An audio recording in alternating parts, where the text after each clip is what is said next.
बच्चों, आज हम जो चैप्टर करने वाले हैं वो है आपकी हिस्ट्री की बुक, आपकी हमारे अतीत वाली किताब का ये चैप्टर है। Chapter number 9, the making of regional cultures. Regional का मतलब क्या होता है? रीजनल का मतलब होता है क्षेत्रीय, ठीक है। यानी मेकिंग ऑफ रीजनल कल्चर्स का अर्थ हुआ कि आपके क्षेत्र में जो रहने वाले कल्चर्स हैं, जितनी भी संस्कृतियां हैं, उनका निर्माण कैसे हुआ था। इसको आप छोटे से एग्जाम्पल से ऐसे समझ सकते हो कि हर क्षेत्र में अपने अपने रीति रिवाज होते हैं पूजा करने के, या फिर हर समाज में अपनी अपनी विधियाँ होती हैं, अपनी अपनी कुछ रीति रिवाज होते हैं जिनको फॉलो करते हैं पूजा करने के, शादी करने के, सब चीज़ों के अलग अलग रीति रिवाज होते हैं। तो वो एक अलग अलग क्षेत्र के अलग अलग रीति रिवाज होते हैं, कल्चर होते हैं, ठीक है। तो हम यहाँ पे पढ़ने वाले हैं उनके बारे में। हम लोग आ जाते हैं यहाँ पे। हम पढ़ने वाले हैं the Cheras and the development of Malayalam, ठीक है। हम लोग मलयालम भाषा के विकास और चेर भाषा यानी एक जो भाषा है चेर, उसके हम भाषा के विकास के बारे में जानने वाले हैं। Let us begin looking at an example of the connection between language and the region. The Chera kingdom of Mahodayapuram was established in the 9th century in the southwestern part of peninsula. Southwestern part. चलिए हम लोग अपना favourite map draw कर लेते हैं। हम ये हमारी डायरेक्शंस हैं, ये रहा नॉर्थ, ये रहा साउथ, ये रहा आपका वेस्ट और ये रहा ईस्ट, ठीक है। उन्होंने बताया कि जो आपका महोदयापुरम है वो 9वीं सेंचुरी में, 9th सेंचुरी में स्थापित हुआ था। कहाँ पे? South western area of peninsula, ठीक है। साउथ वेस्टर्न एरिया क्या होता है? मतलब कुछ एरिया साउथ का और कुछ एरिया वेस्ट का, यानी वो एरिया कहाँ का हुआ? यहाँ का, ठीक है। जो बीच में जगह पड़ रही है ये कौन सी जगह है? आपकी साउथ वेस्टर्न एरिया है, ठीक है। तो वो यहाँ पे बताता है कि यहाँ पे कौन सी ये आपका जो समुदाय था वो यहाँ पे क्या हुआ था? स्थापित किया गया था। तो हम इसके बारे में और आगे पढ़ते हैं। It is likely that Malayalam was spoken in this area. आज के समय में इसको हम केरला के नाम से जानते हैं। और इस जगह पे कौन सी भाषा बोली जाती थी? मलयालम बोली जाती थी। The rulers introduce Malayalam language and script in their inscriptions. यानी वो बता रहा है कि अपनी जो उन्होंने कहानियाँ लिखी थी, उन्होंने जो अपने कथन लिखे थे, उसमें उन्होंने इस भाषा को क्या किया था? इंट्रोड्यूस कराया था, परिचित कराया था लोगों से। This is one of the earliest example of use of regional languages in official record of record in the sub continent. उस पूरे राज्य में जितने भी उनके ऑफिशियल रिकॉर्ड्स हैं वो सब किस भाषा में लिखे गए? मलयालम भाषा में लिखे गए। जैसे आज के समय में मैं आपको एग्जांपल दूं, अगर आप गांव की तरफ जाओ तो वहाँ पे आप देखोगे कि अगर आप कोई पुराना वहाँ पे तहसील होती है लोगों की, आपने चकबंदी सुना होगा कि जो जगह होती है, खेत होते हैं, उनमें चकबंदी होती है। तो इन सब चीज़ों में जो वो लिखत पढ़त होती है वो सब कौन सी भाषा में हो रही है? हिंदी भाषा में हो रही है। अगर आप वहीं से उनके पुराने रिकॉर्ड्स देखोगे तो वो उसमें वो भी कौन सी भाषा में थे? हिंदी भाषा में थे। तो यहाँ पे बताते हैं कि केरला की तरफ जितने भी पुराने रिकॉर्ड्स थे वो ऑफिशियल लैंग्वेज, वहाँ की जो एकदम ऑफिस में यूज़ करे जाने वाली जो लैंग्वेज थी वो कौन सी थी? मलयालम भाषा का ही इस्तेमाल करा जाता था। अब हम चेर भाषा के बारे में पढ़ते हैं। At the same time the Cheras also drew upon Sanskritic traditions. The temple theatre of Kerala, which is traced to this period, borrowed stories from the Sanskrit epics. वो बता रहे हैं कि उस समय पे सारी सांस्कृतिक ट्रेडिशंस, यानी जितनी भी वहाँ पे ट्रेडिशन यानी जितने भी रीति रिवाज इस्तेमाल किए जा रहे थे, जो भी चीज़ें फॉलो करी जा रही थी वो किसके हिसाब से फॉलो करी जा रही थी? संस्कृत ट्रेडिशंस के हिसाब से, ठीक है। उसके बाद the first literary work in the Malayalam dated to about the 12th century are directly indebted to Sanskrit. वो बताते हैं वहाँ का जो पहला लिटरेरी वर्क, लिटरेरी होता है यानी जो आपने लिखने का काम किया है। जैसे कुछ भी चीज़ आप लिख रहे हो, आपको स्कूल में अगर कंपटीशन के लिए बोला जाता है कि आप एक पोयम लिखो, आप एक कविता लिखो, या फिर आप कुछ भी आपको बोला जाता है कि आप पैराग्राफ लिखो, तो वो आपका क्या है? लिटरेरी वर्क है, यानी आप उसमें कुछ अपना लिखत पढ़त का काम करके दिखा रहे हो उन्हें, ठीक है। तो 12वीं सदी में, ठीक है, वहाँ पे संस्कृत में वहाँ की जो सबसे पहली एक किताब आप कह सकते हो या सबसे पहला कथन लेखन, आप कुछ भी इसको कहो, वो जो लिखा गया था वो कौन सी भाषा में लिखा गया था? संस्कृत में लिखा गया था। In 14th century text, the Lila dealing with grammar and poetics was composed in Mani Pravalam, literally diamonds and corals, referring to the two languages, Sanskrit and the regional language. यहाँ पे बता रहे हैं कि जो किताब थी लीला टिकलम, ये लिखी गई थी किस पे, कौन सी भाषा में, was composed in money problem. मतलब मनी प्रवलम का वो आपको संधि विच्छेद शब्द विच्छेद करके बता रहा है डायमंड्स एंड कोरल्स। डायमंड्स आपको पता है हीरे मोती, ठीक है। इन दो लैंग्वेजेस को एक दर्जा ऐसा दिया गया था कि ये कैसी लैंग्वेज है आपकी, एक हीरे मोती टाइप की लैंग्वेज है जिसमें कौन कौन सी संस्कृत और रीजनल लैंग्वेज को जोड़ा गया था। अब हमारा टॉपिक आता है rulers and religious traditions, the Jagannath cult. ठीक है, देखो जगन्नाथी संप्रदाय में वहाँ का जो, आप ये कह सकते हो जो जगन्नाथ कम्युनिटी है, वहाँ पे क्या, वहाँ के राजा कौन रहे थे, वहाँ पे कैसे कैसे ट्रेडिशंस, कैसे कैसे रीति रिवाज, कैसी कैसी धार्मिक परंपराएं इस्तेमाल करी गई थी, हम उनके बारे में जानने वाले हैं। आप सबको ये तो पता है कि जगन्नाथ धाम कहाँ पर है, पूरी उड़ीसा में। वो हमारा जो बहुत प्रसिद्ध हम लोग मंदिर जानते हैं वो कहाँ पर है, पूरी उड़ीसा में पड़ता है, ठीक है। और उड़ीसा कहाँ पर है आपका, नीचे साउथ की तरफ ही पड़ता है, ठीक है। In other traditions, regional cultures grew around religious traditions. The best example of this process is the cult of Jagannath, literally Lord of the World, a name of Vishnu, at Puri, Orissa. वो बता रहे हैं कि जगन्नाथ किसका नाम है, भगवान विष्णु का नाम है, और वो कहाँ पर स्थित हैं, पूरी उड़ीसा में। To the date local tribal people make the wooden images of the deity. आप सबने अभी देख, आपको याद होगा जून जुलाई के समय में हम लोग देखते हैं कि जगन्नाथपुरी की यात्रा निकलती है, और हम लोगों ने देखा कि वहाँ पे जो जो जगन्नाथ भगवान हैं वो किस किस उसके बने हुए हैं। हम सब देखते हैं मूर्तियाँ किसकी बनी हुई हैं, पत्थर की बनी हुई हैं, किसी पीओपी की। आप लोग देखते हो कि गणेश चतुर्थी इन सब पे इस्तेमाल करते हैं हम लोग। लेकिन वहाँ पे जो जगन्नाथ भगवान हैं उनकी जो मूर्ति है वो किस चीज़ की बनी हुई है, लकड़ी से बनी हुई है। तो बता रहे हैं कि वहाँ के आज के भी जो ट्राइबल, वहाँ का जो आज का भी समुदाय है, वो वहाँ की जनजातियाँ हैं, वो लोग आज भी अपने भगवान की मूर्ति किससे बनाते हैं, लकड़ी से बनाते हैं, ठीक है। which suggests that the deity was originally a local god who was later identified with Vishnu. वो बताते हैं, ये उनका लगाव जोड़ता है भगवान से कि वो हमारे भगवान हैं, हम लोकल, हम लोगों के यानी हम आम लोगों के भगवान हैं, तो हम उन्हें हमारे साथ बिल्कुल आम तरीके से बनाएंगे, यानी लकड़ी से बनाएंगे। In the 12th century one of the most important rulers of Ganga dynasty, यानी गंगा संप्रदाय के एक बहुत ही इंपॉर्टेंट राजाओं में से एक कौन थे, हमारे अनंत वर्मन। अनंत वर्मन ने क्या किया था, decided to erect a temple of Purushottam Jagannath at Puri. Subsequently in 1230 king Anang Bhima, Anang Bhima, ठीक है, Anang Bhima three dedicated his kingdom to the deity and proclaimed himself as the deputy of the god. वो बताते हैं कि 1230 की बात वो बता रहे हैं कि अनंग भीम ने अपने राज्य में पुरुषोत्तम जगन्नाथ को अर्पित कर दिया और स्वयं को जगन्नाथ की प्रतिनियुक्त घोषित कर दिया। प्रतिनियुक्त घोषित कर दिया का अर्थ ये है कि उन्होंने बोला कि मैं इनका सेवक हूँ, मैं इनका दास हूँ, और मैं इस राज्य को किसको सौंपता हूँ, भगवान जगन्नाथ को सौंप देता हूँ। As the temple gained importance as a centre of pilgrimage. Pilgrimage का मतलब क्या होता है, तीर्थ का केंद्र बन जाना, ठीक है। तो वो क्या हो गया, ये टेम्पल ने बहुत इंपॉर्टेंस बटोरी, क्या बन के, एक तीर्थ बन के। In authority, its authority in social and political matters also increase. All those who conquered Odisha such as Mughals, Marathas and English East India Company attempted to gain control over the temple. They felt that this would make their rule acceptable to the local people. वो बताते हैं कि जितने भी यहाँ पे हम लोग देखते हैं कि जितने भी लोगों ने यहाँ पे शासन किया, भले ही वो मुगल हों, मराठाज हों, या फिर ईस्ट इंडिया कंपनी से आए हुए जो हमारे ब्रिटिशर्स थे वो लोग हों, उन सब ने इस मंदिर पे क्या, हक जमाने की कोशिश करी, ताकि अगर उन्होंने उनको ऐसा लगता था कि अगर वो मंदिर को जीत लेंगे तो वो यहाँ के लोगों को जीत लेंगे, ठीक है। समझ आया आपको। अब हम पढ़ने वाले हैं the Rajput and tradition of heroism, ठीक है, राजपूत और उनकी शूरवीरता की परंपराएं। In the 19th century, the region of constitutes most of the present-day Rajasthan was called Rajputana by the British. While this may suggest that this was an area that was established only or mainly by Rajputs, this is only partly true. There were several groups who identified themselves as Rajput in many areas of northern and central India.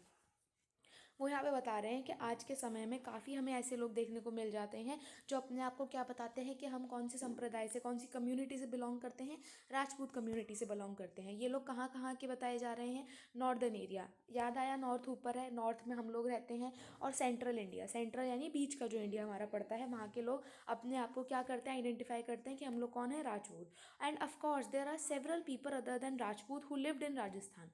Rajasthan में सिर्फ राजपूत लोग ही नहीं रहे थे, वहाँ पे राजपूत के अलावा और भी कम्युनिटीज़ रही थी। Rajputs are often recognised as a contributing to the distinctive culture of Rajasthan. ऐसा बताया जाता है कि राजपूतों ने राजस्थान को एक विशिष्ट संस्कृति प्रदान की। यानी राजस्थान के जो आप ये कहो कि उनकी डेवलपमेंट में जो सबसे ज़्यादा योगदान रहा, यानी राजस्थान की जब भी बात होगी तो सबसे ज़्यादा चर्चा में कौन रहे? राजपूत रहे। वहाँ पे उन्होंने बहुत ही कल्चरल चेंजेस वहाँ पे किए। These cultural tradition were closely linked with the ideals and aspirations of rulers.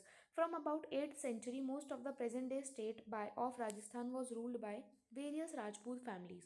वो बता रहे हैं कि 8वीं सदी से का और आज तक भी काफ़ी राजपूत जो रूलर्स हैं राजस्थान में क्या करते रहे थे? शासक करते रहे थे। जैसे कि हमारे Prithviraj was one such ruler. These rulers cherished the idea of the hero who fought valiantly, often choosing death on the battlefield rather than face defeat. इन लोगों को ये लोग इतने प्रसिद्ध क्यों माने जाते हैं? क्योंकि इन्होंने रणभूमि में, जंग की भूमि में इन्होंने डिफीट यानी हार को चुनने से ज़्यादा क्या चुनी? मृत्यु को चुना। ठीक है, हम सब ने देखा, हम सब ने पद्मावत मूवी देखी, हम सब उसमें देखते हैं कि उन्होंने हार नहीं मानी। हम लोग जितने भी राजपूत शासकों को देखते हैं, हम उनकी कहानियाँ जब पढ़ते हैं, उनकी जब आत्मगाथा गाथा के बारे में हम लोग देखते हैं, तब हम उसमें देखते हैं कि उन्होंने अंत तक लड़ाई की और उन्होंने मृत्यु को चुन लिया, ना कि हार को। ठीक है, stories about Rajput heroes were recorded in poems and songs which were recited by specifically trained minstrels. These preserved the memories of heroes and were expected to inspire others to follow their example. हम लोग आज भी देखते हैं कि काफ़ी, अगर आप राजस्थान की तरफ जाओ तो वहाँ पे काफ़ी लोकगीत ऐसे हैं जो अपने राजा का क्या करते हैं, उनकी वीरता का, उनके पुरुषोत्व का क्या करते हैं? बहुत गुणगान करते हैं। ठीक है, वो क्यों कर रहे हैं ऐसा? ताकि उनकी इस उनकी इन वीरता के गीतों से, कहानियों से और लोग भी उनसे क्या हो सकें? प्रेरित हो सके। ठीक है, ordinary people were also attracted by these stories, which often depicted dramatic situation and a range of strong emotions, loyalty, friendship, love, valor and anger. ये अक्सर यह माना जाता है कि हम लोग यहाँ पे थे, हिंदी में हम लोग देखते हैं कि हम लोग देखते हैं कि वो कैसे, हम जब उनके गीतों के बारे में हम लोग पढ़ते हैं, उनकी कहानियाँ पढ़ते हैं, तो हम उसमें सिर्फ काफ़ी स्ट्रॉन्ग इमोशंस को, मतलब काफ़ी फेमस चीज़ों को हम लोग उसमें एक्सपीरियंस करते हैं। जैसे कि लॉयल्टी क्या होती है? किसी के प्रति बहुत ही ज़्यादा सच्चाई दिखाना। फ्रेंडशिप यानी क्या होती है? उनके प्रति बहुत ज़्यादा दोस्ती दिखाना। लव आपको पता है, प्रेम दिखाना। वेलर यानी उनकी वीरता, और एंगर यानी गुस्सा। Did women find the place within the stories? Sometimes they figure as the cause for conflict as men fought with one another to either win or protect women. वो यहाँ पे बताते हैं कि जब हम इन कहानियों के बारे में पढ़ते हैं तो हम लोग देखते हैं कि जो ये सब चीज़ें हो रही हैं, कॉज ऑफ कॉन्फ्लिक्ट, यानी कॉन्फ्लिक्ट क्या होता है? सारी लड़ाई की जो वजह है वो किसको मानी जाती थी? विमेन को। ठीक है, ऐसा माना जाता था। आप सबने पद्मावत मूवी देखी थी, उसमें हमने देखा था कि वो जो लड़ाई हुई थी अलाउद्दीन खिलजी और राजपूतों के बीच, वो किसकी वजह से हुई थी? रानी पद्मावती की वजह से हुई थी। तो ऐसा पुराने टाइम पे भी माना जाता था कि वो क्या कर रहे हैं, जो पुरुष हैं वो लड़ किस ले रहे हैं? या तो महिलाओं को जीतना चाहते हैं या उन्हें प्रोटेक्ट कर रहे हैं। Women are also depicted as following their heroic husband in both life and death. There are stories about the practice of sati or immolation of widows on the funeral pyre of their husband. वो बताते हैं कि इन पुरानी कहानियों में, इन पौराणिक कहानियों में आप देखते हो कि जब उनके पति की मृत्यु हो जाती थी तो उनको क्या कर दिया जाता था? सती कर दिया जाता था, और उनको क्या बना दिया जाता था? विधवा बना दिया जाता था। So those who followed the heroic ideal often had to pay for their lives. वो बताते हैं कि अगर कोई व्यक्ति इतना हीरोइज्म दिखा रहा है, इतनी वीरता दिखा रहा है, तो लास्ट में उसे उस चीज़ के क्या देना पड़ता था? उसकी कीमत भी चुकानी पड़ती थी। Beyond regional frontiers the story of Kathak. अब हम पढ़ने वाले हैं क्षेत्रीय सीमताओं से परे कथक नृत्य की कहानी। ठीक है, if heroic traditions can be found in different regions in different forms, the same is true for dance. Let us look at the history of the dance from Kathak, that now associated with several parts of North India. The term Kathak is derived from Katha, a word used in Sanskrit and other languages for story. जो शब्द कथक है वो से कहाँ से लिया गया है? जो आप ये शब्द देख रहे हैं कथक, वो कहाँ से लिया गया था? एक शब्द है जिसका अर्थ होता है कथा, और ये कौन सी भाषा से निकाला गया? संस्कृत भाषा से। इसका मतलब क्या होता है? Story. Originally a caste of storytellers in temples of North India who embellished their performance with gestures and songs. Kathak began evolving into distinct mode of dance in 15th century and 16th century of the spread of Bhakti movement. वो बताते हैं। हमने जब आपको याद होगा हम लोगों ने पढ़ा था ईश्वर से अनुराग, the devotional path to divine, उसमें हम देखते थे कि जो लोग थे जो वो क्या करते थे, वो भक्ति अपने भक्त मतलब अपने जो प्रभु हैं उनका प्रचार किस तरीके से करते थे, गीतों से गा गा कर और भजन गा गा कर हर जगह घूम घूम कर वो क्या करते थे, अपने भगवान की गाथाएं सुनाते थे। तो ऐसे ही वो बता रहा है कि 15वीं और 16वीं सदी में जब भक्ति मूवमेंट बहुत ज़्यादा बढ़ रहा था, तो जैसे कि legends of Radha Krishna were enacted in folk plays. Folk plays यानी जो आपके लोक गीत, लोक मतलब आप देखते हो ना लोकल प्लेस हो रहे होते हैं आपकी, जैसे आप रामायण में देखते हो कि रामलीला लगती है, ठीक है। हम लोग देखते हैं ना दशहरा से पहले रामलीला दिखाई जाती है। तो वो सब क्या है, एक तरीके के ये सब लोकल आपके क्या है, परफॉर्मेंसेज हैं, ट्रेडिशंस हैं, जिनके माध्यम से लोगों को क्या करा जाता है, ये सब चीज़ें बताई जाती है कि हमारी हिस्ट्री क्या थी, ठीक है। और जब राधा कृष्ण की जब वो फोक प्लेस दिखाते हैं तो उसे क्या नाम दे देते हैं, Raslila, which combined folk dances with basic gestures of Kathak and storytellers. वो यहाँ पे बताते हैं कि इसमें वो क्या यूज़ करते हैं, बेसिक जेस्चर्स का इस्तेमाल करते हैं, बेसिक बेसिक इमोशंस को डालते हैं कि वो नाच के दिखा रहे हैं, रासलीला दिखा रहे हैं, इन सब चीज़ों को दिखाकर वो क्या करते हैं, अपनी बातों को बताते हैं कि वो क्या बताना चाहते हैं। अंडर द मुगल एम्परर्स, आगे चलते हैं हम, यहाँ पे हम लोग हिंदी में आपको दिख रहा होगा मुगल बादशाहों और उनकी अभिजातों के शासनकाल में कथक, ठीक है। Under the Mughal emperor and their nobles, Kathak was performed in the court, where it acquired its present features and developed into a form of dance with a distinctive style. Subsequently, it developed in two traditions of और gharanas, one in the court of Rajasthan and other in the Lucknow. वो बताते हैं कि जो हमारे Mughal emperor के समय पे जो कथक था वो कहाँ पे परफॉर्म किया जाता था, उनकी सभा में, उनके कोर्ट में, उनके दरबार में, ठीक है। और आज के समय में अगर आप देखा जाए तो और पहले भी उसको किस में बांट दिया गया था, दो अलग अलग चीज़ों में बांट दिया गया था, दो अलग अलग घराने वहाँ के कह दिए गए थे। एक था कोर्ट ऑफ राजस्थान में और एक था लखनऊ में, ठीक है। वहाँ के दोनों के डांस क्या थे, अलग अलग तरीके से बांट दिए गए थे। Under the patronage of Wajid Ali Shah, the last Nawab of Awadh, it grew into a major art form. By the third quarter of 19th century, it was firmly entrenched as a dance form not only in these two regions but in the adjoining areas of present day Punjab, Haryana, Jammu Kashmir, Bihar, Madhya Pradesh, ठीक है। यहाँ पे वो क्या बता रहा है कि 19वीं सदी के समय पे ये क्या थे, सिर्फ ये रीजन्स में ही नहीं बटे हुए थे, ये काफ़ी मतलब ऐसा नहीं है कि सिर्फ लखनऊ और राजस्थान में ये डांस परफॉर्मेंसेस हो रहे थे, काफ़ी अलग अलग रीजन्स में भी हमें इन डांस परफॉर्मेंस की चर्चा के बारे में हमें उसके अवशेष मिलते हैं कि वहाँ पे भी ये हो रहे थे, जैसे कि पंजाब, हरियाणा, जम्मू कश्मीर, बिहार और Madhya Pradesh. Emphasis was laid on intricate and rapid footwork, elaborate costumes as well as enactment of stories। वो बताते हैं कि जो ज़्यादा फोकस किया जाता था, ज़्यादा ध्यान किस चीज़ पे दिया जाता था, उनके फुटवर्क पे। आप सब ने कथक डांस देखा होगा, आप देखते हो कि उनमें ताल होती है, वो एक दूसरे को, आपने पैरों की उनकी मूवमेंट देखी होगी कि वो पैर की थापी मार मार के उस डांस को प्रस्तुत करते हैं, उसमें इमोशंस दिखाते हैं।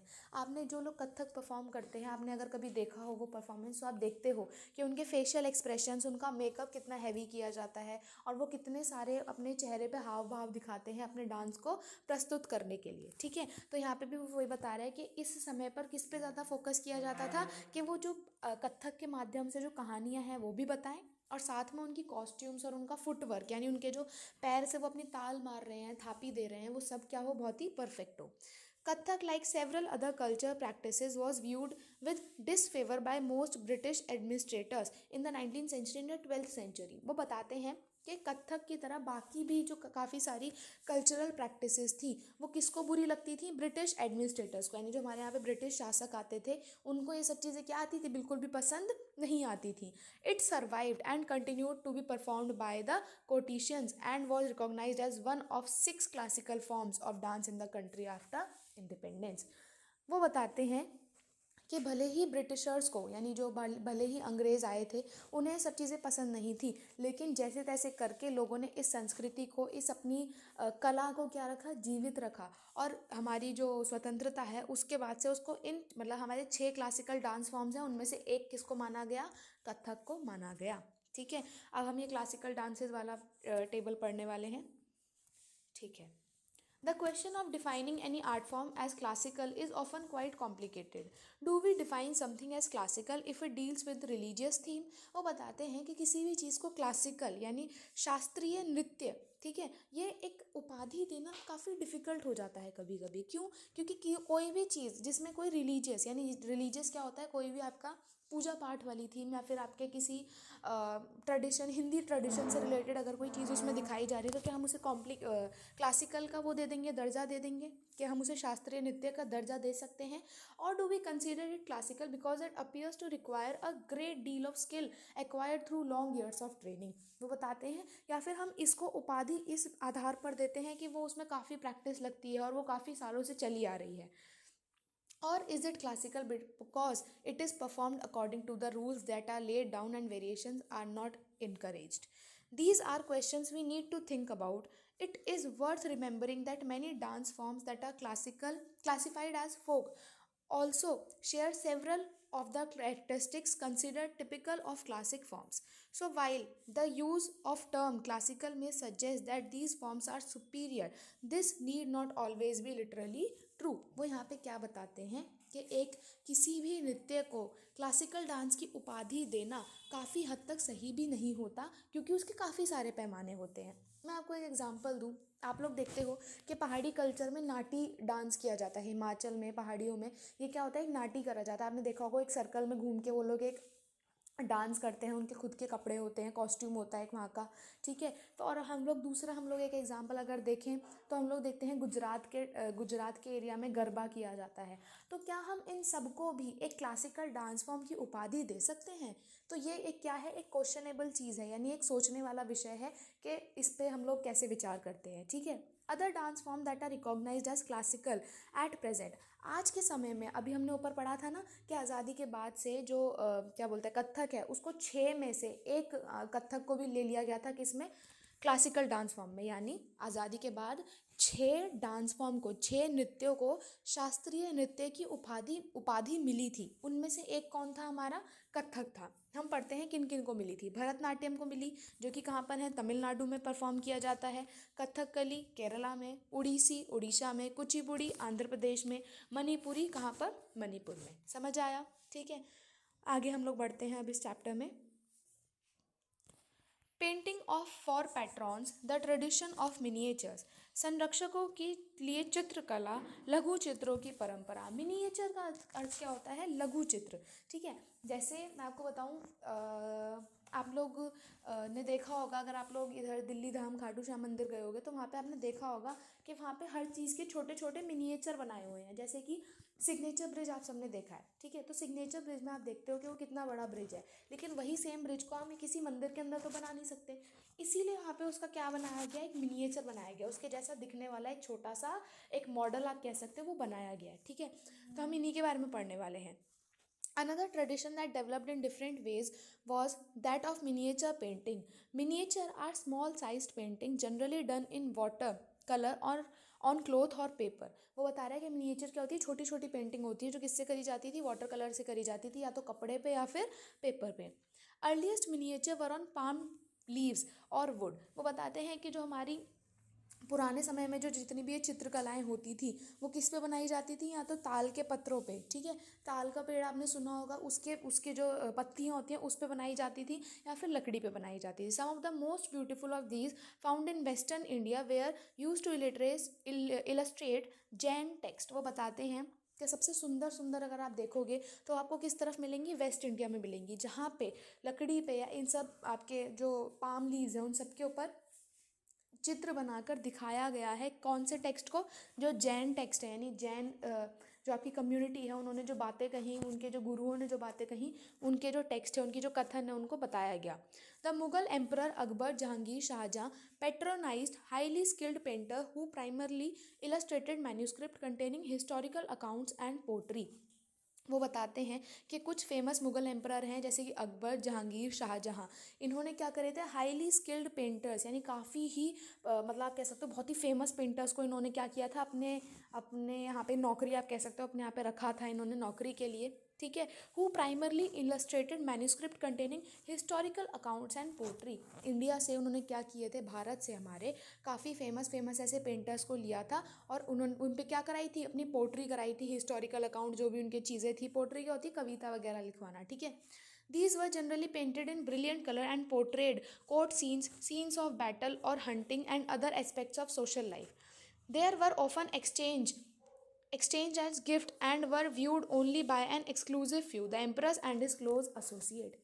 आप सब देखते हो, आपने देखा होगा कि जब भी किसी बड़े व्यक्ति का या आपने देखा जैसे आपने प्रेसिडेंट की सेरेमनी वगैरह देखी होगी, या फिर आप सोचो, आप याद करो, आपने टीवी में कहीं पे देखा हो कि किसी नेता को किसी पार्टी में किसी फंक्शन में आमंत्रित किया गया, तो उसको गिफ्ट में क्या क्या दिया जाता है, आजकल चलता है प्लांट दिया जाता है और पेंटिंग दी जाती है, या फिर उस जगह की फेमस कोई वो कपड़ा दिया जाता है, देखा है ना आपने, ठीक है। तो ऐसे ही वो बता रहे हैं कि मुगल एम्परर के समय पर भी ऐसी बढ़िया बढ़िया जो पेंटिंग्स थी उन्हें बनाया जाता था और उन्हें क्या किया जाता था, गिफ्ट की तरह एक दिया जाता था, या फिर उन्हें शोपीस में रख दिया जाता था जिसे सिर्फ कुछ ही लोग देख सकते थे, जो कि राजा या फिर राजा के खास लोग होते थे। With the decline of the Mughal emperor, many painters moved out of the court and moved out of the court of the emerging regional state. As a result, Mughal artistic taste influenced the regional courts of the Deccan and Rajput court of the Rajasthan. At the same time, they retained and developed their distinctive characteristics. वो बताते हैं जैसे जैसे जो मुगलों का शासन था वो क्या होता गया, कम होता गया इन जगहों पे, तो ये लोग भी क्या हो गए, ये जितने भी हमारे आर्टिशियंस थे, कलाकार थे, ये उस कोर्ट से बाहर आ गए और उन्होंने अपनी एक क्या बनाई, अलग पहचान बनाई, ठीक है। Portraits of rulers and court scenes came to be painted following the Mughal example. Beside themes from mythology and poetry were depicted at the centers such as Mewar, Jodhpur, Bundi, Kota and Kishangarh. वो बताते हैं कि जो Mughals थे वो तो अपने अपने दरबार की पिक्चर बनवा रहे हैं, अपनी पिक्चर बनवा रहे हैं, लेकिन जब ये जो हमारे कलाकार थे ये बाहर आए, उनके मुगलों के जो शासन थे उससे बाहर आए, तब इन्होंने क्या करे, अपनी अपने अपने वो चित्र बनाने ने शुरू किया, अपनी अपनी संस्कृति के बारे में इन्होंने चित्र बनाने शुरू किए। और उसमें क्या बताते थे ये लोग, थीम्स ऑफ माइथोलॉजी। माइथोलॉजी होता है आपका पुराने समय, जैसे अब हमारी रामायण है, महाभारत है, ये सब क्या है, हमारी पुरानी माइथोलॉजीज है जो सत्य हैं और बहुत ही आप कह सकते हो पौराणिक हैं, बहुत ही डिवाइन हैं, बहुत ही चमत्कारी आप एक तरीके से इसका कह सकते हैं, ठीक है। Another reason that attracted miniature painting was the Himalayan foothills around the modern day state of Himachal. वो बताते हैं कि जो मिनिएचर पेंटिंग वाला आइडिया था ये और कहाँ पे पसंद आने लगा था, हिमालयन फुटहिल्स यानी हिमालय के पैरों के तरफ, मतलब हिमालय की नीचे की तरफ अगर आप देखोगे, जो कि आज के समय में कहाँ पर है, हिमाचल प्रदेश, वहाँ पे ये जो कला थी इसको बहुत ज़्यादा पसंद किया जाने लगा था। कैसे, by the late 17th century this region had developed a bold and intense style of miniature painting called Basohli. वो बताते हैं कि इस समय में लेट 17th सेंचुरी में बोल्ड और इंटेंस स्टाइल की जो मिनिएचर पेंटिंग्स थी उनको बहुत ज़्यादा पसंद किया जाने लगा था और इन पेंटिंग्स का नाम क्या दिया गया था, बसोली, ठीक है। The most popular text to be painted here was Bhanu Datta's Rasamanjari, ठीक है, रसमन जारी, ठीक है। वो बताते हैं कि जो सबसे फेमस यहाँ पे हम लोग देखते हैं कि पेंट किया गया था वो क्या था, भानु दत्ता की एक पेंटिंग जिसका नाम क्या रखा गया था, रसमंजारी। Nadir शाह's invasion and the conquest of Delhi in 1739 resulted in the migration of Mughal artists to the hills to escape the uncertainties of the plain। वो बताते हैं कि जैसे जैसे नादिर शाह का जो इन्वेजन हुआ था, जो प्रहार हुआ था, और उसने क्या कर लिया था, दिल्ली को क्या कर लिया था, हड़प लिया था, resulted in the migration of Mughal artist. अब जैसे ही वो नादिर शाह ने दिल्ली को क्या कर लिया, हड़प लिया, वो दिल्ली जीत गया था, तो यहाँ के जो मुगल आर्टिस्ट थे वो क्या हो गए, यहाँ से भाग गए एक तरीके से आप कह सकते हो, ठीक है। जो यहाँ के मुगल आर्टिस्ट थे यानी मुगल पेंटर्स जो थे वो फटाफट से यहाँ से क्या कर गए, भाग गए, क्योंकि उन्हें पता था कि अब इन्हें फिर से पकड़ के कहाँ रख दिया जाएगा, कोर्ट में रख दिया जाएगा, कोर्ट इन द सेंस उनके दरबार में, ठीक है। तो उन्हें पता था कि हमें फिर से दरबार में जाके अपने अंडर ही ये लोग काम करवाएंगे, तो इससे अच्छा तो हम लोग अपना फ्रीली काम करें, ठीक है। Here they found ready patrons which led to the founding of the Kangra School of Painting। अब जैसे जैसे ये लोग भाग रहे थे तो ये किस तरफ आ गए, हिमालयों की तरफ आ गए। हिमाचल प्रदेश में एक बहुत प्रसिद्ध मंदिर है कांगड़ा मंदिर, सुना है आपने, ठीक है। वहाँ पे जो एक बहुत जगह भी फेमस है हिमाचल प्रदेश में, कांगड़ा, ठीक है। एक क्या है, एक आप एक सिटी कह सकते हो, एक छोटा सा वहाँ पे एरिया है, ठीक है। तो यहाँ पे क्या किया गया, कांगड़ा स्कूल ऑफ पेंटिंग शुरू किया गया। By the mid 18th century Kangra artist developed a style which breathed a new spirit into miniature painting. अब वो बताते हैं कि यहाँ कांगड़ा में इतना इन लोगों ने प्रैक्टिस किया, इतना अपने आप को परखा, इतना अपने आप को आसपास से देख के सीखा कि जो मिनिएचर पेंटिंग थी धीरे धीरे इतनी एडवांस हो गई, धीरे धीरे इतनी प्रसिद्ध हो गई कि उसका कोई जवाब नहीं था। The source of inspiration was the Vaishnavite tradition. Soft color including cool blues and greens. आपने कृष्ण भगवान के आसपास जब भी कलर्स देखे होंगे तो आपने देखा होगा उन्हें अक्सर ब्लू कलर में दिखाया जाता है। उनके आसपास की जो रंग दिखाए जाते हैं वो हरे रंग में, नीले रंग में दिखाए जाते हैं। तो वो लोग भी क्या करते थे, इन्हीं सब कलर्स को फॉलो करके अपनी पेंटिंग्स बनाते थे। A lyrical treatment of themes distinguished Kangra paintings. Remember that ordinary women and men painted as well on pot, walls, clothes, work of art that have occasionally survived, unlike the miniature that were carefully preserved in palaces for centuries. हम सब doll museum गए हैं। Doll museum में अलग अलग जगहों की क्या डॉल्स को प्रिजर्व करके बचा के रखा गया है, ठीक है। ऐसे ही वो बताते हैं कि जब ये कांगड़ा स्कूल ऑफ पेंटिंग शुरू हुआ तो वहाँ की जो महिलाएं थी उन्होंने भी काफ़ी अलग अलग प्रकार की क्या करी, पेंटिंग्स करी। अब उन पेंटिंग्स को क्या किया गया, उन्होंने ये पेंटिंग्स कहाँ करी, दीवारों पे करी, कपड़ों पे करी, किसी पेपर पे करी। तो उन सबको क्या करा गया, बड़े बड़े महलों में प्रिजर्व करके बचा के आज भी क्या करा गया है, रखा गया है, ठीक है। अब हम आ जाते हैं बंगाल पे। बंगाल आप सबको पता है किधर पड़ता है हमारा, जो देखिए यहाँ पे फिर से आ जाते हैं हम लोग अपने मैप पे। ये रहा ईस्ट, ये रहा वेस्ट, ये रहा नॉर्थ और ये रहा साउथ। इधर हमारा कौन सा स्टेट पड़ता है, वेस्ट बंगाल, ठीक है। तो अब हम उसके बारे में पढ़ते हैं, चलिए। As we saw at the outset, we often tend to identify regions in the terms of languages spoken by the people. So we assume that people in Bengal always spoke Bengali. हम लोग ऐसा देखते हैं कि जैसे हम लोगों को अगर बोला जाए, आपसे मैं पूछूं कि महाराष्ट्र में कौन सी भाषा बोली जाती है तो आप बोलोगे मराठी भाषा बोली जाती है। ऐसे ही हम लोग जब बंगाल की बात करते हैं तो हमेशा से हमें यही पता कि वो वहाँ पे कौन सी भाषा बोलते हैं, बंगाली भाषा हमेशा से वहीं बोली गई है। What is interesting is that while Bengali is now recognized as a language derived from Sanskrit, early Sanskrit text suggest that people of Bengal did not speak Sanskritic language. How then did the new language emerge? वो बताते हैं कि जो बंगाली भाषा है वो कौन सी भाषा से इमर्ज हुई है, संस्कृत से। इसका मैं आपको सीधा सा एग्जांपल अगर दूं तो हम जो हिंदी भाषा बोल रहे हैं वो हमारी कहाँ से आ रहे हैं, उसके शब्द संस्कृत भाषा से आ रहे हैं। जैसे आप गृह कार्य, ठीक है, गृह कार्य का मतलब क्या होता है, होमवर्क। तो जो ये गृह शब्द है ये आप कहाँ से, ये किस चीज़ का शब्द है, संस्कृत का शब्द है, लेकिन आप उसे किस में इस्तेमाल कर रहे हो, हिंदी में इस्तेमाल कर रहे हो। सेम चीज़ वो बंगाल के बारे में बताते हैं कि जो बंगाली भाषा है वो कहाँ से आई है, संस्कृत से आई है। लेकिन ऐसा देखा गया कि बंगाल के जो लोग हैं वो तो कभी संस्कृत बोले ही नहीं, उन्हें तो संस्कृत भाषा के बारे में इतनी ज़्यादा नॉलेज थी ही नहीं, ठीक है। तो ऐसा कैसे हुआ कि संस्कृत जो बंगाली भाषा थी वो संस्कृत भाषा से तो आई, लेकिन वहाँ के लोगों को संस्कृत भाषा के बारे में कुछ पता ही नहीं था। From the 4th and 3rd century commercial ties begin to develop with Bengal and Magadha, ठीक है। मगध राज्य सुना है, जिसको आज की डेट में हम क्या बोलते हैं, बिहार कहते हैं, ठीक है। जहाँ से कौन बिलोंग करती थी, सीता मैया कहाँ की थी, मगध की थी, ठीक है।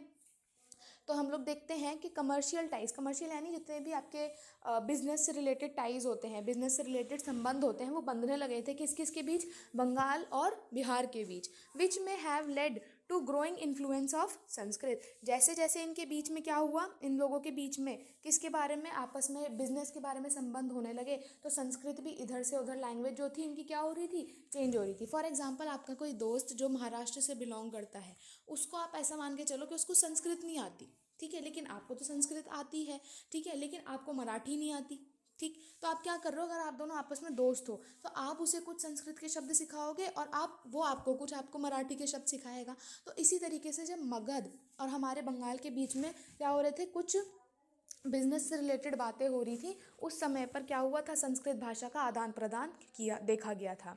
During the 4th century Gupta rulers established political control over north Bengal. जो गुप्ता रूलर थे, गुप्ता संप्रदाय के जो लोग थे, शासक थे, उन्होंने Bengal and begin to settle Brahmans in this area. वो बताते हैं कि नॉर्थ एरिया में, जो आपका बंगाल का जो नॉर्थ एरिया है, उस जगह पे कौन से शासक देखे गए थे? गुप्ता शासक जो थे, उस संप्रदाय के जो लोग थे, वो वहाँ पे शासन करते हुए देखे गए थे। और उन्होंने इस जगह पे क्या कर दिए थे? ब्राह्मण लोग जो थे वो यहाँ पे धीरे धीरे करके बसने लगे थे। Linguistic and cultural influence from the mid-Ganga valley become stronger. In the 7th century, the Chinese traveler Xuan Zhang observed that all languages related to Sanskrit were in use all over Bengal. एक हम लोग को बता रहे हैं in the 7th century, 7वीं सदी में एक चाइनीज़ ट्रैवलर, चाइना से आए एक कह सकते हो आप, एक जो घूमने आए थे वहाँ पे, एक पर्यटक थे। वो क्या, उनका नाम क्या था? शुआन जैंग। उन्होंने ये ऑब्ज़र्व किया, उन्होंने ये देखा कि यहाँ के जो लोग हैं वो आसपास पूरे बंगाल में कौन सी भाषा का इस्तेमाल कर रहे हैं? संस्कृत से निकली हुई भाषा का इस्तेमाल कर रहे हैं। From the 8th century Bengal became the centre of regional kingdom under the Palas. ठीक है, वो बताते हैं कि 8वीं सदी में जो बंगाल था वो रीजनल किंगडम बन गया था, मतलब क्षेत्रीय आप कह सकते हो राज्य बन गया था। Between the 14th and 16th centuries Bengal was ruled by sultans. 14वीं और 16वीं सदी में जो था, बंगाल को पे कौन राज कर रहे थे? सुल्तान कर रहे थे। ठीक है, इन 1586 when Akbar conquered Bengal, it formed the nucleus of the Bengal Suba. While Persian was the language of administration, Bengali developed as regional language. मुझे एक बात बताओ, जब हमारे यहाँ पे हम लोग गुलामी कर रहे थे किसकी? ब्रिटिशर्स के हम लोग अंडर थे, हम लोगों को उन्होंने मतलब वो हमारे ऊपर राज कर रहे थे, तो उनकी जो ऑफिशियल लैंग्वेज थी, यानी वो जितने भी काम करते थे, सारे काम काज वो अपनी भाषा में करते थे, क्योंकि उन्हें तो हिंदी आती नहीं थी। तो वो सारा जो डॉक्यूमेंटेशन करते थे, सारा जो पोथी पत्रा उनका था, वो सब किस में होता था? इंग्लिश में होता था। लेकिन जो भारत के लोग थे, क्या वो भी इंग्लिश बोलना शुरू कर दिया था उन्होंने? नहीं, उनकी जो क्षेत्रीय भाषा थी, उनकी जो मातृभाषा थी, वो कौन सी थी? हिंदी थी। ठीक है, तो ऐसे वहाँ पे बता रहा है कि जब पर्शिया के लोग यहाँ पे रूल कर रहे थे, तो उस टाइम पे कौन सी? Persian was the language of administration. Persian एक भाषा है, एक बोली है, उसको क्या किया जाता था यहाँ पे? उसमें सारा जो उनका काम था उसमें होता था। लेकिन फिर भी जो बंगाल के लोग थे वो अपनी किस में बात करते थे? बंगाली लैंग्वेज में बात करते थे। In fact by the 15th century the Bengali group of dialects came to be united by common literary language based on the spoken language of the western part of the region, now known as the West Bengal. वो बताते हैं कि समय समय पर काफ़ी लोग इकट्ठे हुए अपनी इस भाषा को बचाने के लिए भी। दस although Bengali is derive from Sanskrit, it's passed through several stages of evolution. वो बताते हैं कि भले ही जो बंगाली भाषा है वो किससे निकली है? संस्कृत से निकली है, लेकिन आज भी उसमें क्या होते रहते हैं? बदलाव। उसमें काफ़ी बदलावों के दौर से वो क्या हुई है? गुजरी है। ठीक है, A wide range of non-Sanskrit work derived from a variety of sources including tribal language, Persian and European languages have become a part of modern Bengali। वो बताते हैं कि वो इतने पड़ावों से होके निकली है कि उसने काफ़ी सारी भाषाओं के शब्दों को लेके मिक्स कर लिया, और आज उन्हें क्या बोल दिया जाता है कि हाँ ये किसके शब्द हैं? बंगाली भाषा के शब्द हैं। ठीक है, अर्ली बंगाली लिटरेचर में be divided into 2 categories, one indebted to Sanskrit and other independent of it. Sanskrit भाषा को बताते हैं कि दो उसमें बांटा गया, पहला जो किसके अधीन थी? संस्कृत भाषा के, और दूसरा जो संस्कृत भाषा से बिल्कुल ही अलग थी। The first include translations of Sanskrit epics, the Mangal Kavyas, literally auspicious poems dealing with local deities. वो बताते हैं कि जो हमारी ये भाषा थी मंगल काया वाली, इसमें क्या थे? मतलब लोकल जो उनके कुल के देवी देवता होते थे, उनके बारे में क्या बातें की जाती थी? इनके बारे में बताया जाता था। And Bhakti literature such as biographies of Chaitanya Dev and the leader of Vaishnav Bhakti movement, इन सब के क्या किए जाते थे? लोकगीत गाए जाते थे। इनकी जो लोकल गीत थे उनको मैंने आपको बताया था उस वाले चैप्टर में, डिवोशनल पाथ टू डिवाइन, आपका जो ईश्वर से अनुराग, उसमें हमने पढ़ा था कि कैसे जो ये लोग थे, जो भक्त थे, वो अपने प्रभु का क्या करते थे? प्रचार करते थे, उनका गुणगान करते थे हर जगह जा जा के। ठीक है, the second includes Nath literature such as songs of Maynamati, Gopi Chandra, stories concerning with worship of Dharma Thakur and fairy tales, folk tales and ballads. वो बताते हैं कि काफ़ी सारे ऐसे गीत, काफ़ी सारी ऐसी कहानियाँ क्या करी जाती थी? बताई जाती थी। गाथा गीत, ठीक है, आपकी जो लोक कथाएं, परी कथाएं, ऐसी संबंधी जितनी भी पूजा से संबंधी आपकी जितनी भी कहानियाँ थी, उनको क्या करा जाता था? गाया जाता था। ठीक है, अब ये कौन थे? इनके बारे में हम लोग पढ़ते हैं। मैनामती गोपी चंद्र और धर्म ठाकुर, ये थे कौन?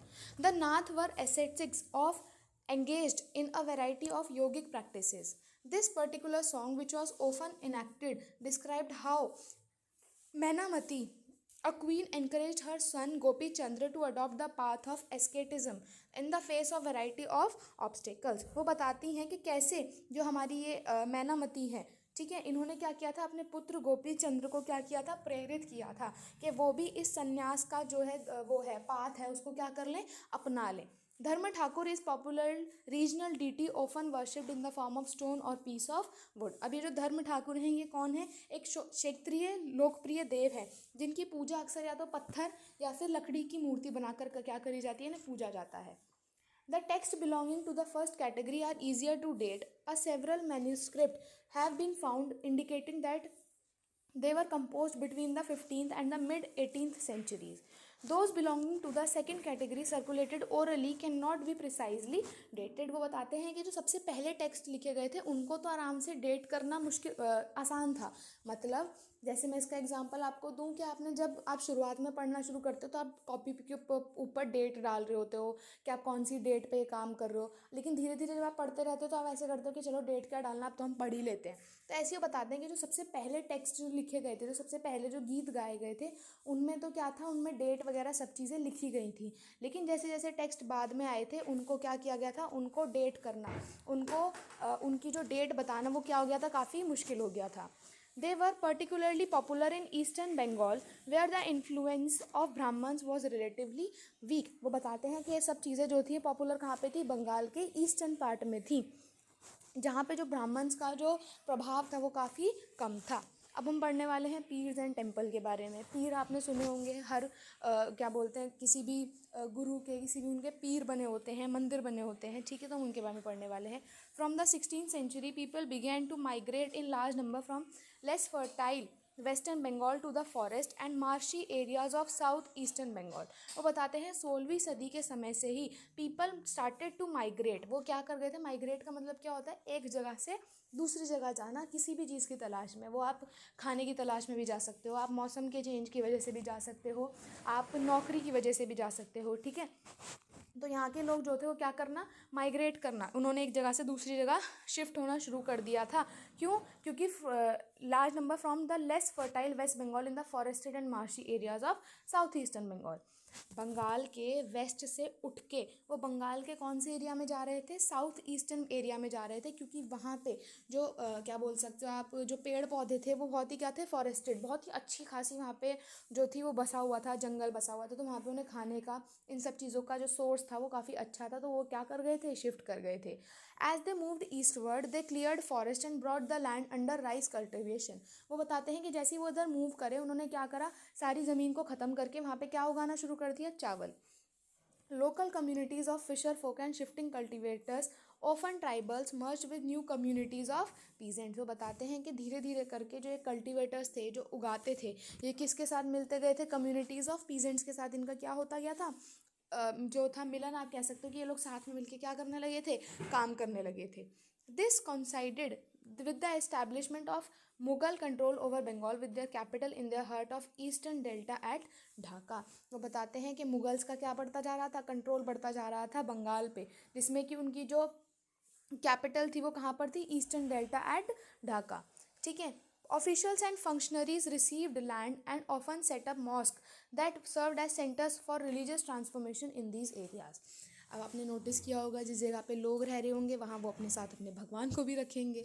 तो ऐसे ही वहाँ पे जहाँ पे भी जैसे जैसे लोग बसते रहे वहाँ पे अलग अलग कम्युनिटी के अलग अलग कास्ट के आप लोग कह सकते हो कि वो लोग रह रहे थे. तो वो लोग क्या करते थे, अपने अपने उनका अपने हिसाब से क्या बनाते थे, मंदिर बनाते थे. जैसे अगर कोई हिंदू संप्रदाय के लोग रह रहे हैं तो वो क्या करते थे, अपने भगवान का मंदिर बना लेते थे. अगर वहाँ पे मुस्लिम कम्युनिटी के लोग रह रहे हैं तो वहाँ पे क्या बना देते थे, मस्जिद बना देते थे. Early settlers sought some order and assurances in the unstable condition of the new settlements. वो बताते हैं कि जो पहले से ही वहाँ पे क्या हो गए थे, बस गए थे, उन लोगों के लिए ये चीज़ें क्या होती गई थी, धीरे धीरे नॉर्मल होती चली गई थी.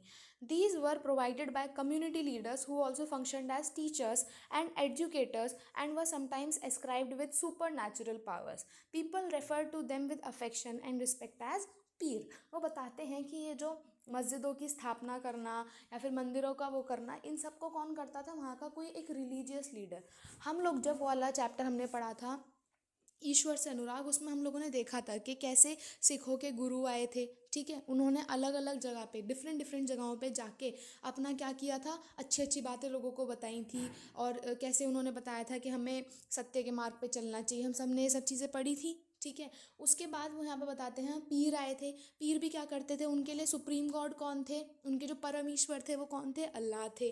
तो उन्होंने क्या बताया था, उनके बारे में वो चीज़ें बताते थे। तो ये कौन लोग थे? ये क्या करते थे, अपने भगवान का प्रचार करते थे और लोगों को मोटिवेट करते थे, लोगों को प्रेरित करते थे कि वो भी उनकी क्या हो जाए, उनकी कम्युनिटी में ज्वाइन हो जाए और उनके साथ भगवान की पूजा करें, आराधना करें, ठीक है।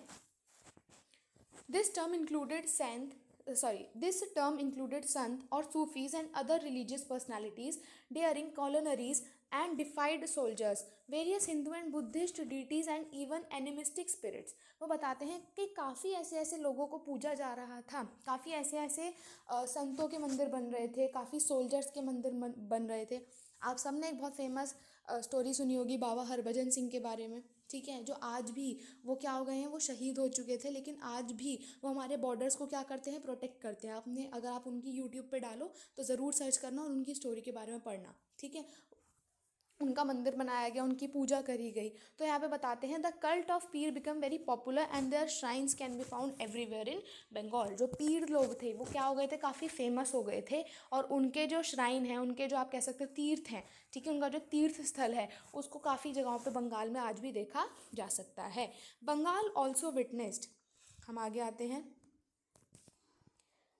Bengal also witnessed temple building spree from the late 15th century which culminated in the 19th century। वो बताते हैं कि बंगाल में भी सबसे पहले हमने देखा कि वहाँ पे कैसे मंदिर निर्माण जो है शुरू हुआ था 15वीं सदी में और 19वीं सदी तक वो क्या आ रहा था, चलता हुआ आ रहा था। We have seen that temples and other religious structures were often built by individual or groups who were becoming powerful. वो बताते हैं कि मंदिर बना कौन रहा था, ये आम लोग मिलके तो नहीं बना रहे थे कि चलो डोनेशन करते हैं और मंदिर बनाते हैं, नहीं, ये लोग क्या थे, कुछ पावरफुल ग्रुप्स थे। पावरफुल ग्रुप्स आज के समय में आप सब देखते हैं, आरएसएस क्या है, एक हिंदू रक्षा दल।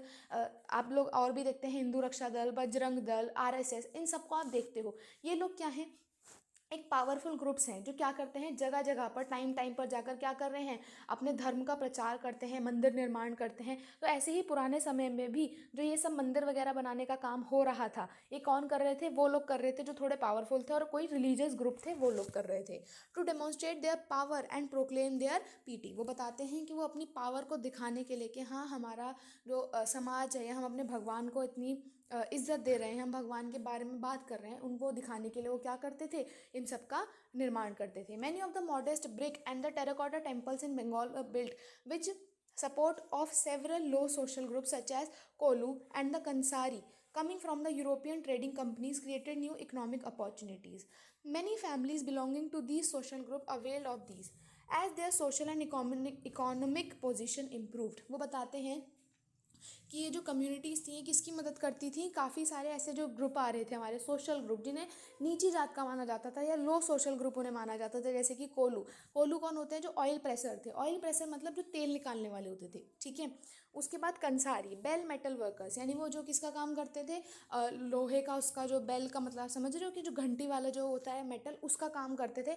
इनको क्या माना जाता था, लो सोशल ग्रुप माना जाता था। तो वो लोग क्या कर रहे थे, इनकी हेल्प करते थे, ठीक है। As their social and economic position improved, they proclaimed their status through construction of temples. वो बताते हैं, देखो टेम्पल्स में आप बहुत बारीक बारीक कारीगरी देखते हो, तो ये करता कौन है, ये सब हमारे कौन कर रहे हैं, यही कारीगर कर रहे हैं, जिन्हें पुराने समय में क्या माना जाता था, काफ़ी लो सोशल ग्रुप का, काफ़ी लो कम्युनिटी का माना जाता था, ठीक है। तो बताते हैं कि जैसे जैसे इन लोगों की थोड़ी सी बढ़त हुई, इन्होंने क्या किया, अपना क्या कह सकते हो, अपना अस्तित्व जो था उन्होंने बैठाना शुरू कर दिया और वो किस काम में लग गए, टेम्पल के कंस्ट्रक्शन में लग गए, क्योंकि उसमें बारीक काम करते थे। When local deities once worshipped in thatched huts in village gained the recognition of the Brahmins, their image began to be housed in temples. The temple began to copy the double roof or four-roofed structure of the thatched huts.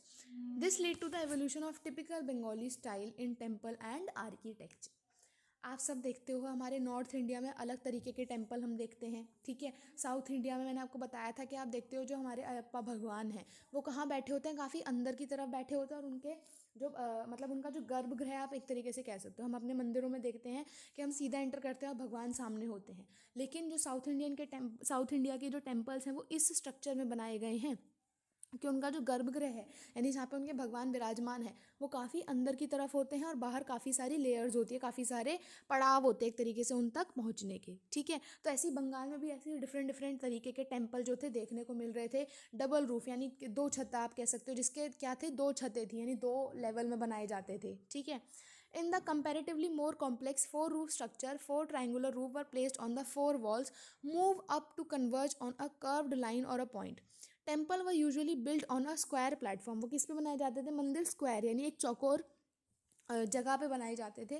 The interior was relatively plain but the outer walls of many temples were decorated with painting. जो उन मंदिरों के अंदर का structure होता था वो काफ़ी सिंपल होता था, लेकिन बाहर उन्हें पेंटिंग से, नक्काशी से, इन सबसे क्या किया जाता था, बहुत डेकोरेट किया जाता था, ठीक है। In some temples particularly in Vishnupur in Bankura district of West Bengal such decoration reached a high degree of excellence, ठीक है। ये वो बताते हैं कि जो हमारा वेस्ट बंगाल है उसमें एक डिस्ट्रिक्ट है बंकुरा, वहाँ पे विष्णुपुर में एक मंदिर है, वहाँ पे जो वहाँ पे डेकोरेशन करी हुई है उस मंदिर में, आप ऊपर देख सकते हो उस पिक्चर में। ये देखिए कितनी बारीकी से सब चीज़ें यहाँ पे दर्शाई गई हैं, कितनी मेहनत लगी होगी इन छोटी छोटी बारीकियों को। और अगर आप इन्हें ध्यान से देखोगे ना तो आपको देखोगे कि जैसे मैं एक बार वेस्ट बंगाल के काली दक्षायनी मंदिर गई थी, वहाँ पे मैंने देखा था कि उसमें भी काफ़ी बारीकी से जो है नक्काशी करी हुई है। और ऐसा नहीं है कि अगर उसमें किसी व्यक्ति का फेस बनाया हुआ है, कोई महिला उसमें नृत्य करती हुई दिखाई गई हैं तो उनका जो फेस बनाया गया उस पर कोई एक्सप्रेशन नहीं है, नहीं। आप उसमें क्लियरली देख सकते हो कि कितनी बारीकी से उनकी आंखें भी दिखाई हैं, उनको स्माइल करता हुआ दिखाया है, उनको अचंभित उसमें बहुत ही शॉकिंग रिएक्शन में दिखाया है। तो सब चीज़ें बहुत ही बारीकी से वहाँ पे क्या हो रही थी, करी जा रही थी, ठीक है। अब हम पढ़ने वाले हैं फिश एज फूड, यानी मछलियों को एज अ खाना जो देखते हैं हम लोग, उसको हम लोग यहाँ पे इस टॉपिक में पढ़ने वाले हैं। Traditional food habits are generally based on locally available items of food. Bengal is a riverine plain which produces plenty of rice and fish. Bengal में जब आप देखोगे, अगर आप बंगाल को इंडिया के मैप में देखो तो आप देखोगे वो यहाँ उसके आसपास क्या है, पानी का बहुत है। वहाँ पे एक बहुत फेमस नदी है, मुझे कमेंट्स में बताना बंगाल में कौन सी नदी बहती है, ठीक है। Understandably these two items figure prominently in the menu of even poor Bengali. जो बताते हैं कि वहाँ पे बंगाल में कोई गरीब से गरीब व्यक्ति हो, उसका जो स्टेपल फूड है, उसका जो आम खाना है वो क्या है, राइस और फिश, मछली और चावल। Fishing has always been an important occupation and Bengali literature contains several references to fish. वो बताते हैं कि अभी हमने जो मंदिरों में ऊपर नक्काशी वगैरह के बारे में पढ़ा, या फिर हमने अभी मिनिएचर्स पढ़े कि कैसे छोटी छोटी ड्राइंग्स जो हैं बनाई जाती हैं, तो वो बताते हैं कि उन सब में भी क्या दर्शाया गया, बंगाल के लोगों को मछली पकड़ते हुए, और ये जो फिशिंग का ऑक्यूपेशन है इसको, मतलब ये जो पूरा काम है इसको बहुत ही ज़्यादा प्रसिद्ध रूप से दिखाया गया। Terracotta plaques on the walls of temples and viharas depicted scenes of fish being dressed and taken to the market in basket. वो बताते हैं कि पिक्चर्स में ये दर्शाया गया कि कैसे मछलियों को एक बास्केट में रखा गया और उन्हें बेचने के लिए कहाँ लेके जाया जा रहा है, मार्केट्स में लेके जाया जा रहा है। Brahmins were not allowed to eat non-vegetarian food, but the popularity of fish in the local diet made the Brahmanical authorities relax this prohibition for the Bengal Brahmins। वो बताते हैं, आपने बंगाली शादी देखी होगी, हम लोगों में जैसे दुर्गा माँ की पूजा जब करते हैं बंगालीज, अभी नवरात्रे आते हैं, जब तक बंगालीज दुर्गा माता की पूजा करते हैं तो उन्हें भोग में क्या चढ़ाया जाता है, फिश चढ़ाई जाती है। और हम जब नॉर्थ के लोग हैं, हम जहाँ नॉर्थ ऊपर दिल्ली की साइड जो हम लोग रह रहे हैं, क्या हम इमेजिन कर सकते हैं कि हम त्यौहार के दिन भगवान को कोई नॉनवेज चीज़ चढ़ाएं, समझ रहे हो। हम उस दिन, आप लोग अपने घर में आप देखते होगे कि उस दिन तो प्याज लहसुन भी अवॉइड किया जाता है, लेकिन बंगाल में जो फ़िश है वो बहुत ही क्या है, वहाँ का फेमस खाना है, वहाँ का बहुत बेसिक फूड है, इसीलिए वहाँ पे भगवान को भी क्या चढ़ाया जाता था, फ़िश चढ़ाई जाती है और आज भी चढ़ाई जाती है। तो बताते हैं कि कैसे ब्राह्मण्स को जो मछली खाना है, नॉनवेज खाना है, वो अलाउड नहीं होता, लेकिन जो ब्राह्मण बंगाल में रहते हैं उनके लिए क्या दे रखी है, एक तरीके की छूट दे रखी है कि उनके लिए तो वो अलाउड है। The Brihadharma Puran, a 13th century Sanskrit text from Bengal, permitted the local Brahmins to eat certain varieties of fish. अब ऐसा नहीं कि कोई सी भी फिश खाने की उन्हें अनुमति दे दी गई है, नहीं, कुछ सर्टेन टाइप्स ऑफ फिश, यानी फिश के भी आपने टाइप देखे होंगे, ठीक है, बहुत सारी फिशेस के टाइप होते हैं, तो उनमें से कुछ फिशेस के टाइप ही ब्राह्मण्स को खाना अलाउड किया गया, ठीक है। Emergence of nation states in Europe, अब हम पढ़ने वाले हैं, हिंदी में ये पैराग्राफ नहीं है, हम यहाँ पढ़ते हैं। Emergence of nation states in Europe, till the 18th century people in Europe saw themselves as subject of an empire such as Austro-Hungarian Empire और मेंबर ऑफ अ चर्च। वो बताते हैं 18वीं सदी तक जो यूरोप के पीपल थे वो अपने आप को क्या एक राज्य के तरीके से मानते थे, और ऑस्ट्रो हंगरियन एम्पायर, हंगरी एक जगह है और ऑस्ट्रो आपका ऑस्ट्रिया के बारे में बात हो रही है, such as church, such as Greek Orthodox Church. But from the late 18th century, people also began to identify themselves as a member of a community that spoke a language such as French और German. ये बताते हैं कि पहले तो सब लोग मिलकर चर्च में, और हमारे जो ऑर्थोडॉक्स, ऑर्थोडॉक्स का मतलब होता है बहुत ही कट्टर, ठीक है, जो ग्रीक ऑर्थोडॉक्स चर्च था वहाँ पे लोग थे, लेकिन धीरे धीरे ये लोग बट गए किसमें, फ्रेंच बोलने वाले और जर्मन बोलने वाले लोगों में। By the early 19th century Romania school text book began to be written in Romanian rather than in Greek, and in Hungary Hungarian was adopted as the official language instead of Latin. वो बताते हैं कि काफ़ी जगहों पे जब लोग भाषा के उससे बट गए तो वहाँ पे सबकी वहाँ की जो किताबें थी, जैसे हंगरी, मैंने आपको बताया कि हंगरी एक शहर है, उसमें हंगरी में किस भाषा में लिखी जाने लगी, वहाँ की किताबें हंगरेन में लिखी जाने लगी। ग्रीक में जो आपका रोमानियन था वो किस में लिखते थे, अपनी भाषा में लिखते थे, ग्रीक भाषा में नहीं लिखते थे, ठीक है। These and other similar development created the consciousness among people that each linguistic community was a separate nation.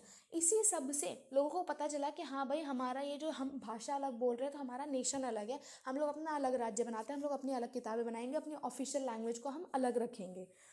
This feeling was strengthened by the movement for Italian and German unification in the late 19th century। इन्हीं सब से क्या हुआ था, एकीकरण हम लोग देखेंगे बाद में, आप आगे की चैप्टर्स में पढ़ोगे कि इटली और जर्मन में कैसे कैसे नए नए मूवमेंट, कैसे कैसे नए नए प्रधान जो थे वो चले थे, जिससे हम लोगों का पता चला था कि कैसे इटली और जर्मनी का क्या हुआ था, यूनिफिकेशन हुआ था, एकीकरण हुआ था, ठीक है। होप आपको ये चैप्टर समझ आया होगा, इसको अच्छे से पढ़ना और मुझे बताना आपको कैसा लगा।